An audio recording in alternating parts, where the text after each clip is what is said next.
once in a while, like I'll get bummed out about it, kind of, and then I'm like, could you imagine if Twitter existed when like the Beatles were around and they were like, it would just be like 10 people on there compared to the rest of humanity who were like, you're the worst band ever. Like, I hate your band. Like, get a haircut. It's like, I can't imagine, like it's Yeah, just such a weird exactly. thing. Like there's that whole, it's just like it becomes not about the music, doesn't it? And it's about a haircut or about the way someone's looking or like all of that. Like Totally. I find that whole thing insane. What is off limits as far as like people on the internet knowing or like what is like because at some point I was like with me I was like people are like why don't you like really post Instagrams of your kid and stuff and I'm like that's like my own line like that's where I No, no, draw it like that yeah.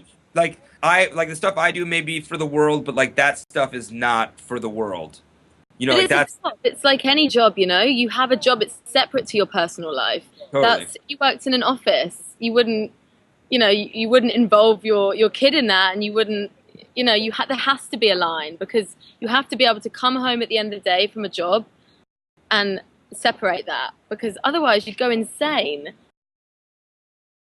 How many tattoos do you have, Pete? Do you know? I feel like there's some of them that are connected, but I would put it around like so I have my whole right arm done, and then a little bit of my left arm, and then some real bad ones on my legs that are just joke tattoos. So I think around Why like do 30 people or always get the 40, joke tattoos on their legs? I swear that's the place to go. because then it's like you're shamed for wearing shorts as a man, Yeah, it's so true. which I'm also doing. I'm always drunk when I get tattoos done, though. I Ev- may or may not have been overserved last night when I got this done.